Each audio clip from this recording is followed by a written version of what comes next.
Assalamualaikum warahmatullahi wabarakatuh.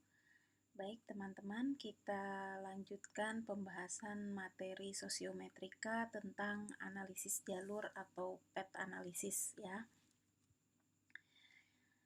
Model persamaan struktural. Kita awali untuk mengenal atau mempelajari tentang jenis-jenis model persamaan struktural ya. Nah, pertama ada model analisis jalur. Nah, analisis ini digunakan untuk menerangkan akibat langsung dan tidak langsung seperangkat variabel. Jadi, kelebihan di analisis jalur ini kita bisa melihat pengaruh langsung dan tidak langsung. Lain dengan misalkan di regresi, itu kita hanya bisa melihat pengaruh langsung saja. Kemudian yang kedua, tidak mempertimbangkan kesalahan pengukuran. Jadi di sini tidak menghitung error, tidak seperti di SEM ya, Structure Equation Modeling. Nah, model analisis faktor konfirmatori atau confirmatory factor analysis models biasanya tidak mengasumsikan arah hubungan, tetapi hanya ada hubungan korelatif. Nah, untuk model analisis faktor konfirmatif ini digunakan untuk mengevaluasi pola-pola hubungan antar variabel. Jadi biasanya menguji kesesuaian teori dengan data empiris ya. Oke, kemudian jenis persamaan struktural lainnya ada model persamaan struktural yang disebut dengan SEM ya, biasa kita singkat seperti itu. Diasumsikan secara spesifik arah hubungan antar variabel. Nah, maksudnya di sini arah hubungan antar variabel di dalam persamaan struktural di SEM itu sudah diasumsikan secara spesifik berdasarkan dasar teori yang bisa dipertanggungjawabkan. Jadi harus kuat dasar teorinya. Kemudian dapat digunakan untuk menguji apakah teori yang diusulkan sesuai dengan model empirisnya gitu ya, karena ini based on teori untuk SEM ini. Kemudian yang keempat ada model perubahan latent change model. Nah, ini memungkinkan untuk melakukan studi pola perubahan karena waktu gitu ya. Ini biasanya di teman-teman ekonomi gitu ya, karena ada faktor waktu, fokus untuk memantau pola perubahan seperti pola pertumbuhan atau penurunan gitu ya. Oke. Nah, kemudian analisis jalur. Kita masuk ke pembahasan analisis jalur. Pertama kali dikembangkan oleh Sewell Wright ya pada tahun 1934.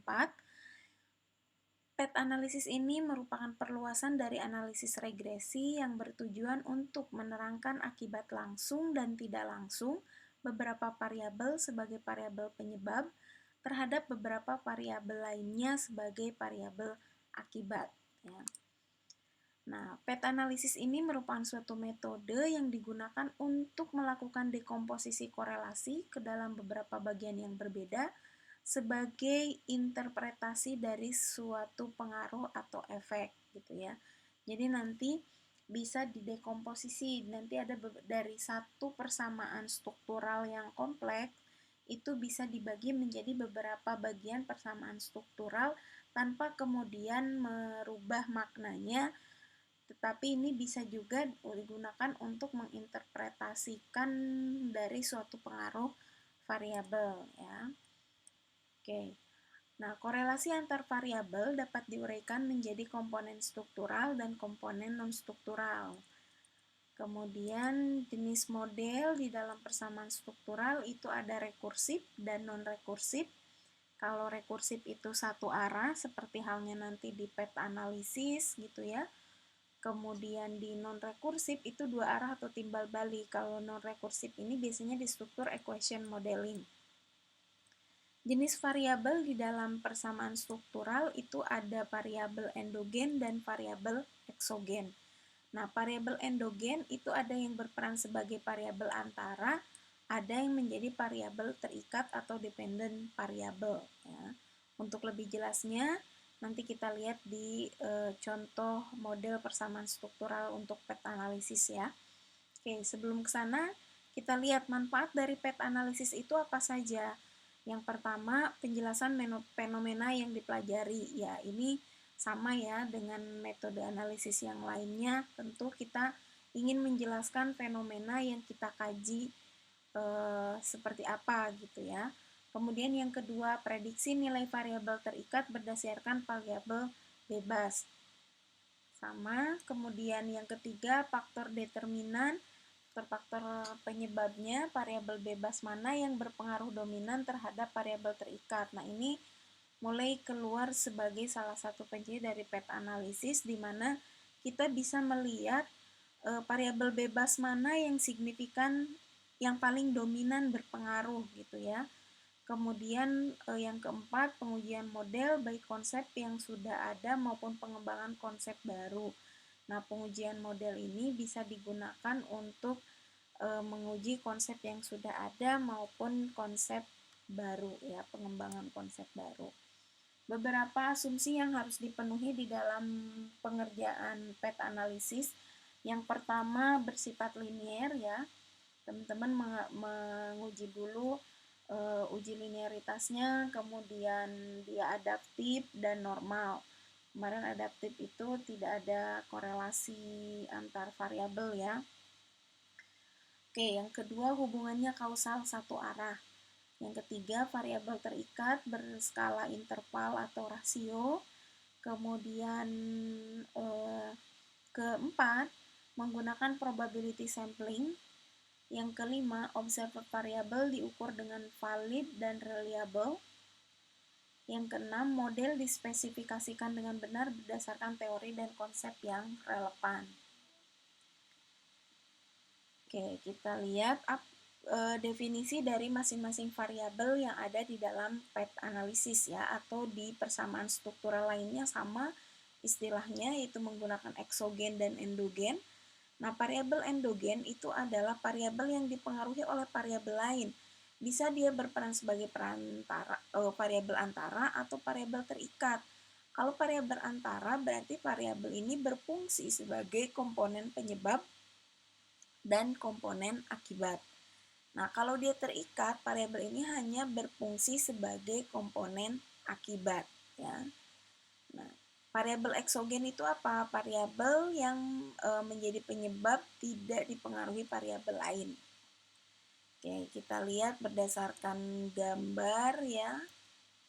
Oh, sebelum ke gambar ada beberapa keterangan yang mesti dipahami di dalam persamaan pet diagram atau di persamaan struktural lainnya. Yang pertama, ketika bentuk garisnya lurus itu mengartikan bahwa atau menunjukkan hubungan antar variabel penyebab eksogen atau variabel antara dengan variabel akibat atau endogen.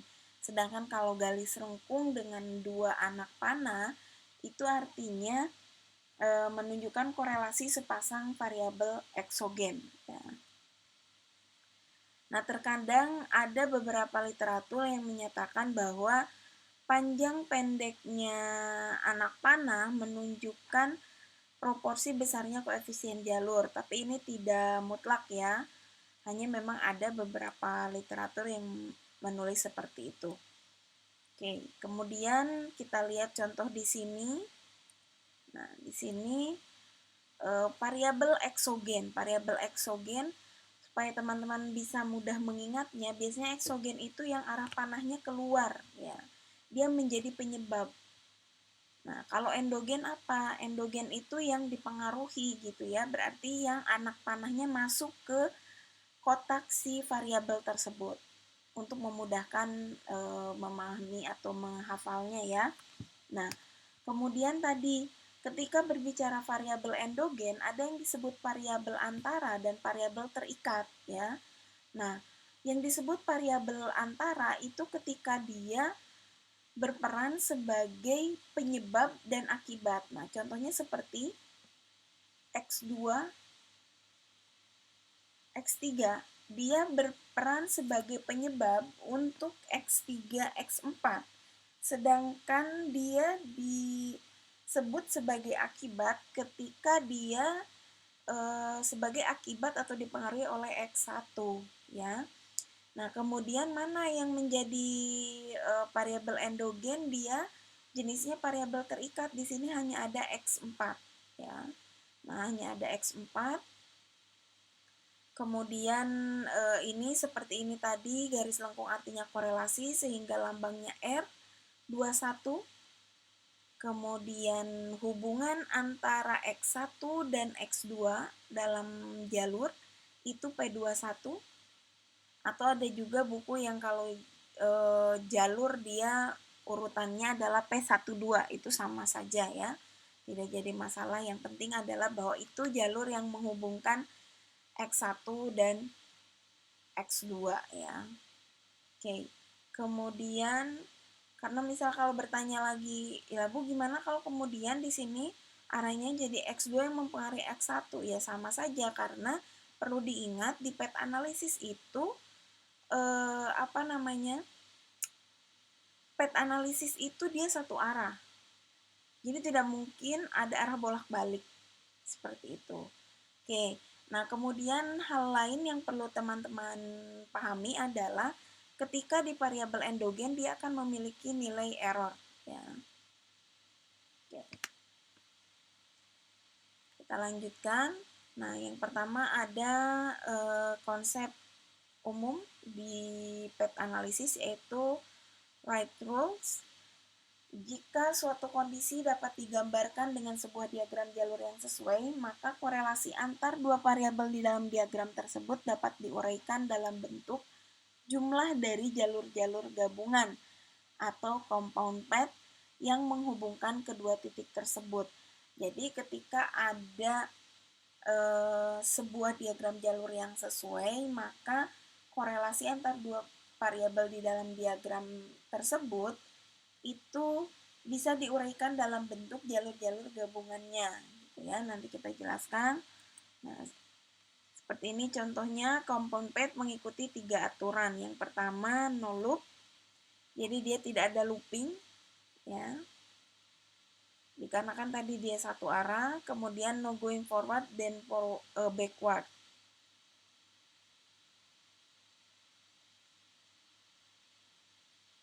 Nah, kemudian di sini maksudnya tidak ada kemudian arah bolak-balik ya. Kemudian a maximum of one curve row per path. Jadi bisa menghitung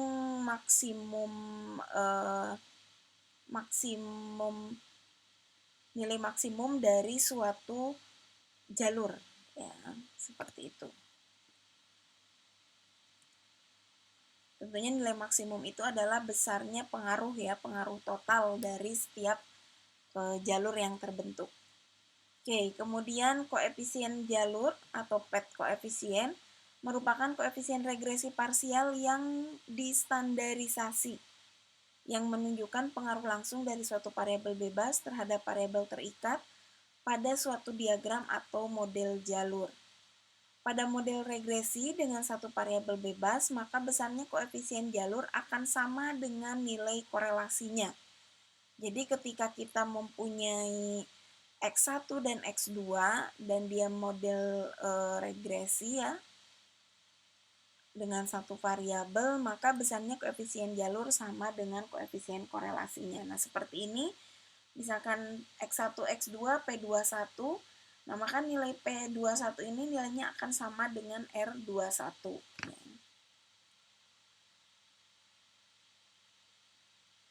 Nah, model yang bisa dibentuk dari satu persamaan struktural ini atau dari satu pet diagram ini, kita bisa membentuk 3 persamaan. Karena tadi ada 3 variabel endogen di sini ya. Yang pertama X2 sama dengan P21X1 ditambah dengan E2. Kemudian X3 itu adalah P31X1 ditambah P32X2 ditambah dengan E3. Untuk X4, X4 sama dengan P41X1 ditambah P43X3 ditambah P42X2 ditambah E4. Ya.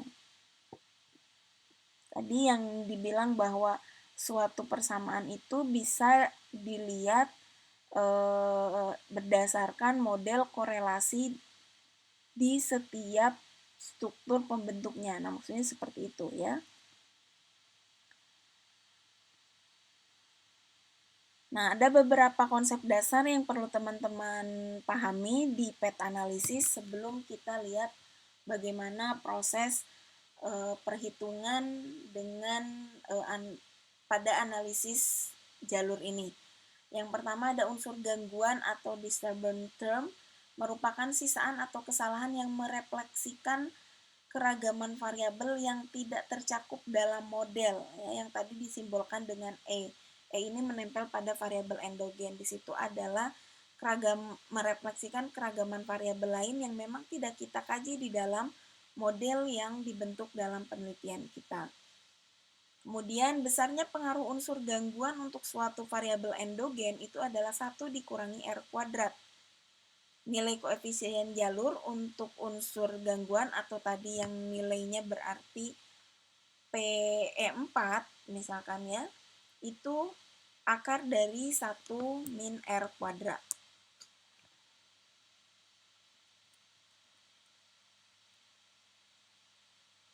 PET multiplication rule.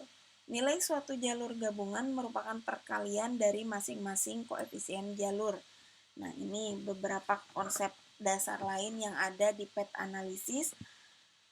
Pertama, nilai suatu jalur gabungan merupakan perkalian masing-masing koefisien jalur. Ketika seperti tadi, X2 sama dengan P21X1 misalkan ya, ditambah P23X3. Nah, itu berarti besar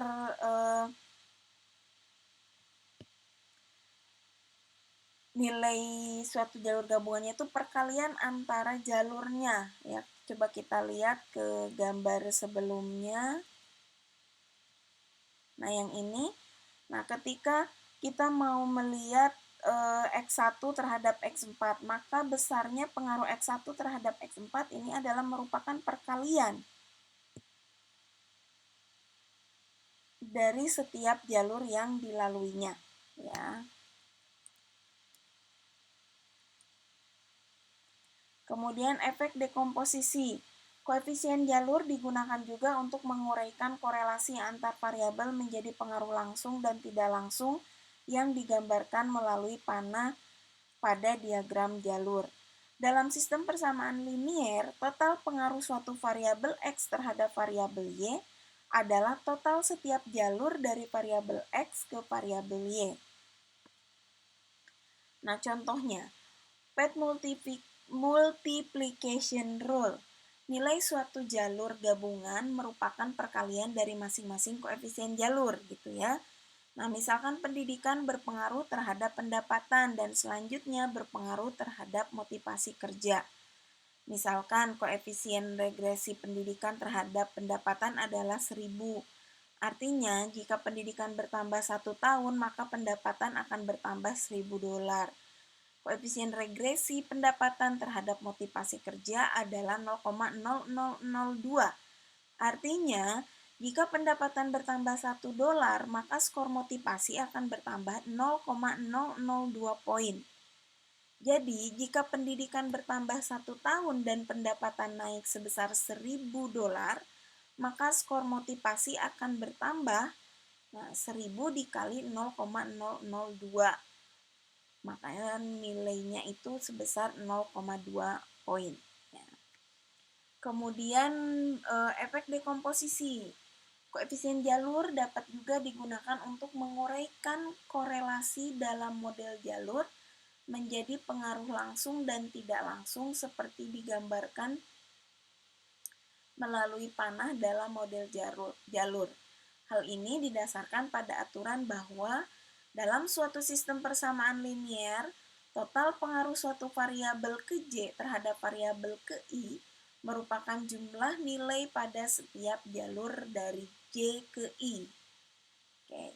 Pada kasus sebelumnya, satisfaction sebagai variabel terikat dan usia sebagai variabel bebas. Indirect effect dari usia terhadap satisfaction dihitung dengan mengalihkan masing-masing koefisien. jalur dari usia ke satisfaction. Ketika model persamaan strukturalnya, jalur yang pertama, usia ke pendapatan, kemudian ke satisfaction, maka kemudian nilai koefisien jalur antar kedua variabel ini dikalikan. Begitu juga yang lain. Nah, kemudian bagaimana pengaruh usia, autonomi, income, dan satisfaction? Berarti age ke autonomi berapa? 0,28 dikalikan dengan autonomi ke income 0,22 dikalikan dengan income ke satisfaction 0,47. Ya, berarti ada 0,03. Total indirect effect itu adalah 0,45. Dari mana? Dijumlahkan 0,26 ditambah 0,16 ditambah 0,3. Inilah yang disebut dengan pengaruh tidak langsung. Ya. Oke, diketahui direct effect dari age ke satisfaction adalah min 0,08. Jadi total pengaruh usia terhadap satisfaction adalah negatif 0,08 ditambah 0,45. Nah, jadi pengaruhnya adalah pengaruh totalnya 0,37. Ya.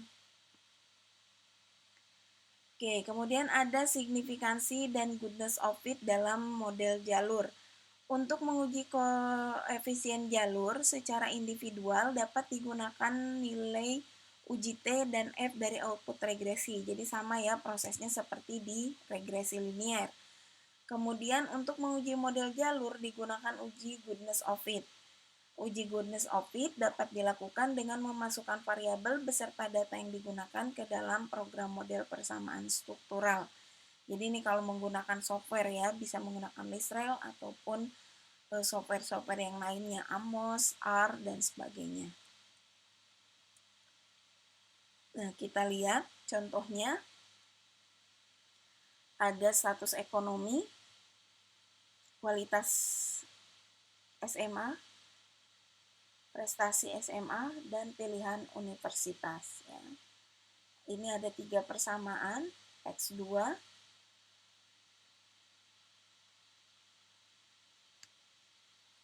X3, dan X4. Oke, pengaruh langsung X1 terhadap X4. X1 terhadap X4 berarti 0,102 kuadrat ya, karena multiple function ya, yang konsep pertama tadi. Pengaruh tidak langsungnya berapa? Dari X1 bisa melalui X3 baru ke X4. Dari X1 bisa ke X2 langsung ke X4 dan bisa juga X1, X2, X3 baru X4 ya. Nah, X1 ke X2 ke X4. X1 ke X3 0,398 dikalikan dengan X3 ke X4 0,416. Hasilnya 0,1655. Kemudian X1 ke X4 melalui X2 dan X3. Berarti 0,3 dikali 0,041 dikali 0,416. 0,005. Nah, kemudian yang terakhir X1 melalui X2 ke X4, 0,3 dikalikan 0,501 sama dengan 0,1503. Jadi total pengaruh X1 terhadap X4 adalah 0,01 ditambah 0,3208.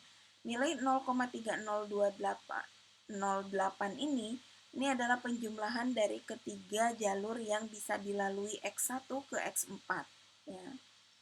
Jadi pengaruh totalnya sebesar 0,3308.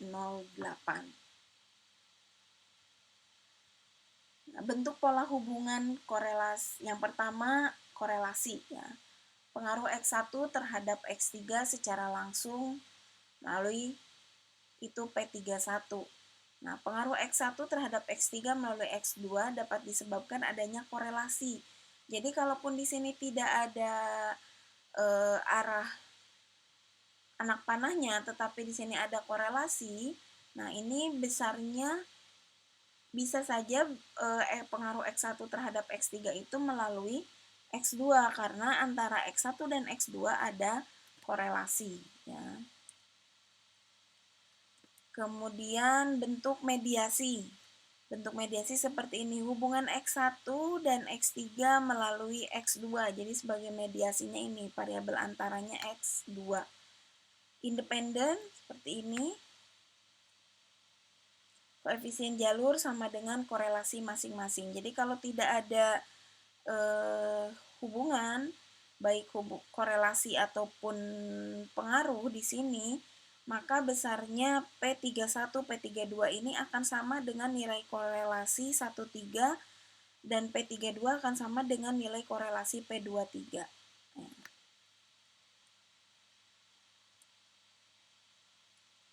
Oke, nah pada analisis jalur ini berlaku aturan selain yang tadi ya, kalau tadi lebih pada beberapa konsep dasar di dalam analisis jalur.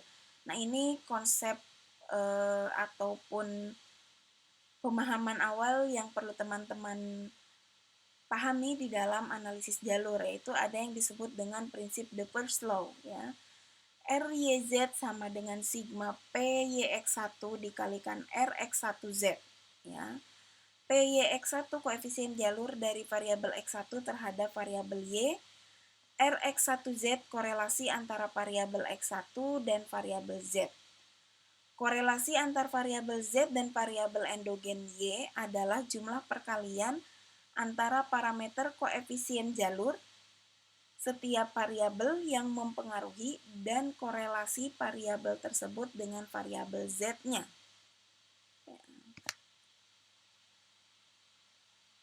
Oke, seperti ini.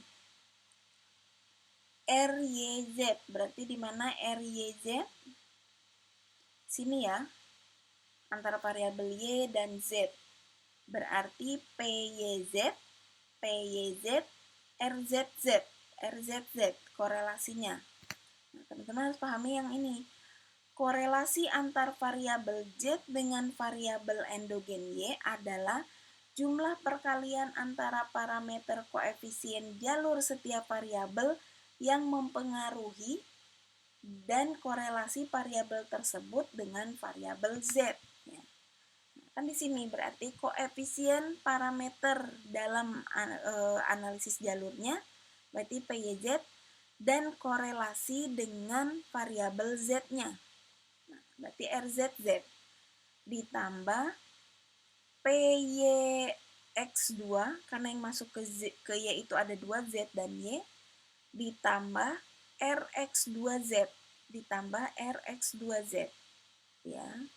Berarti PYZ ditambah PYX2 RX2Z ya.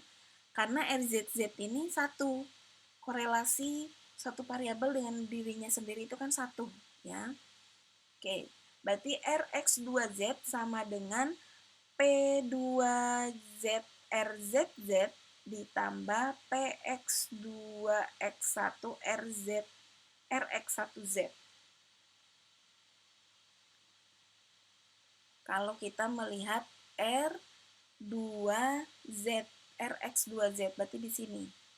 Nah, berarti kan PX2Z dikalikan RZZ ditambah PX2X1 kalikan R1 X1Z. Oke, benar-benar bisa dipahami ya. Saya ulangi sekali lagi. Koefisien korelasi itu berarti dia perkalian antara koefisien jalur yang dilaluinya dengan korelasi dari variabel Z-nya. Ketika kita misalkan di sini melihat RYZ ya, berarti PYZ RZZ kemudian PYX2 RX2Z. Oke. Nah, kalau lihat yang X2 berarti RX2Z sama dengan PX2Z RZZ ditambah Px2x1 Rx1Z. Oke.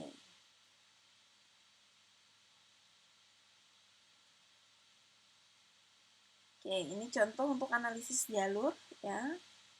Koefisien regresi parsial pada kedua model di atas merupakan koefisien regresi parsial standardized yang dapat dihitung dengan menyelesaikan masing-masing persamaan. Pada model di atas, korelasi antara X1 dan X3 dapat diuraikan sebagai berikut. Berarti R31, mana R31 ini ya? Berarti P31R11 ditambah P32R21 ditambah P3E3RE31. Oke. Dari model diketahui variabel endogen X3 dipengaruhi oleh variabel eksogen X1 dan X2 dan unsur kesalahan E3. Karena R11 sama dengan 1 dan RE31 sama dengan 0, persamaan di atas menjadi R31 sama dengan P31 ditambah P32 R21. Oke, seperti ini. Jadi ini dengan cara yang sama tadi akan didapatkan persamaan seperti ini ya. Dan ketika modelnya mirip, ini bisa menjadikan pegangan bagi teman-teman atau menjadi rumus dasar bagi teman-teman untuk menghitung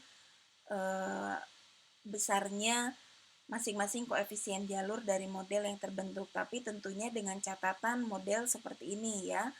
Yang perlu menjadi dasar itu adalah yang tadi, the first law ya. Ketika kita mau melihat R31 ya berarti P31R11 ditambah P32R21 gitu ya. Yang ini karena yang masuk ke X3 ada dua anak panah dari X1 dan X2. Perkalian antara koefisien jalur dengan variabel Z-nya. Perkalian antara koefisien jalur dengan korelasi variabel dengan variabel Z-nya. Berarti ini kan X1, 2. Oke.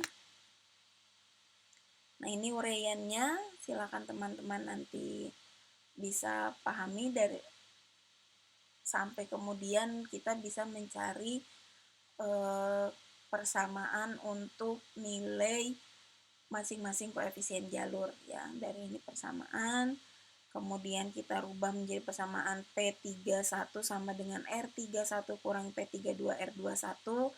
Kemudian persamaan ini kita masukkan ke persamaan R32 menjadi seperti ini ya. Oke, jadi R32 dikurangi R31 R12 sama dengan P32 dikalikan 1 dikurangi R12 kuadrat. Ya. Oke, berarti P32 itu adalah R32 dikurangi R31 R12 dibagi dengan 1 min R kuadrat 12. Nah, ini dasar perhitungan kita untuk mencari koefisien jalur ini adalah dari koefisien korelasi. Dari mana koefisien korelasi teman-teman itu ya dengan cara yang sudah pernah teman-teman pelajari, yang persen korelasi itu bisa ya. Seperti itu. Jadi meskipun di dalam persamaan strukturalnya tidak terdefinisi bahwa X1 dan X2 itu memiliki koefisien korelasi, ketika kita akan melakukan perhitungan secara manual, tetap koefisien korelasi antar variabel yang ada di dalam persamaan struktural tersebut harus kita hitung terlebih dahulu ya. Terutamanya untuk yang ada hubungan secara jalurnya. Lakukan perhitungan yang sama pada persamaan 3, 4, dan 5 yang tadi persamaan sebelumnya. Oke. Nah, ini kalau kita mau melakukan perhitungan dengan menggunakan korelasi dari standardized data. Nah, karena tadi bahwa koefisien jalur ini adalah merupakan koefisien regresi standardized ya. Nah, R12 standardized itu kan ini ya, standarisasi.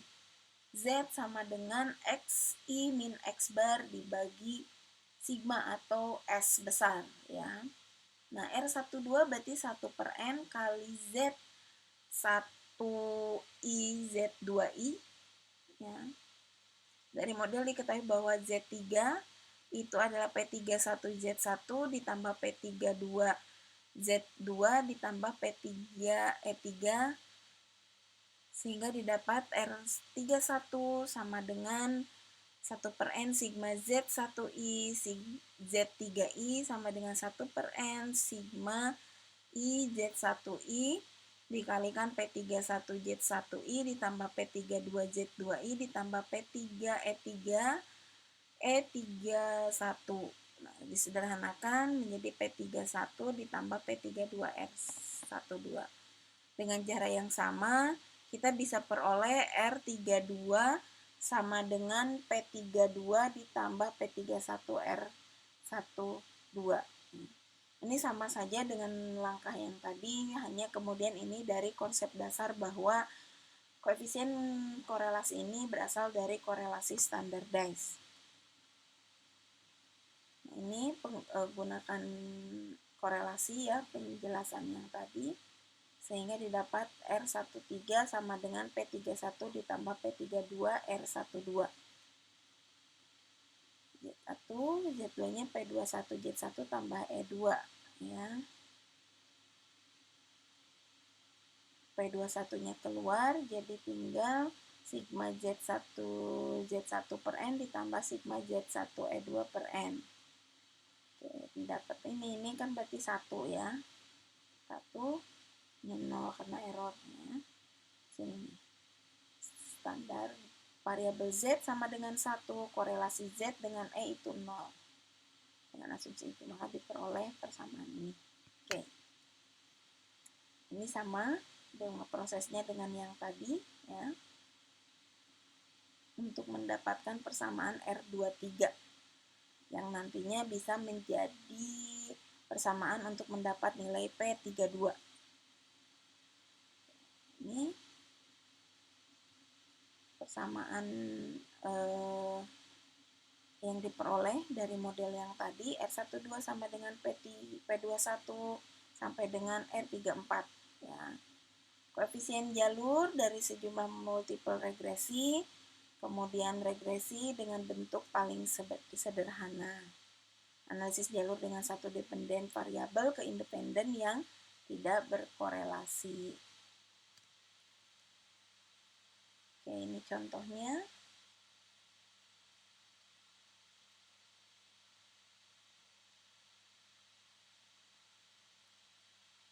Teman-teman bisa contoh untuk menghitung koefisien masing-masing koefisien jalurnya ya dengan menggunakan pendekatan dari sini. Dan yang paling umum kita pakai adalah konsep the first law ya.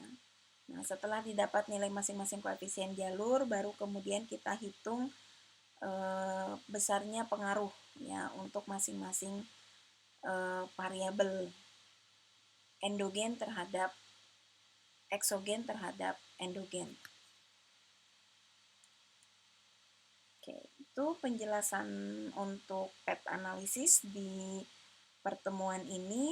Silakan teman-teman latihan, semoga bermanfaat. Jika ada yang kurang paham, boleh ditanyakan di forum yang sudah kita buat, atau bisa komen di link video ini. Terima kasih. Assalamualaikum warahmatullahi wabarakatuh.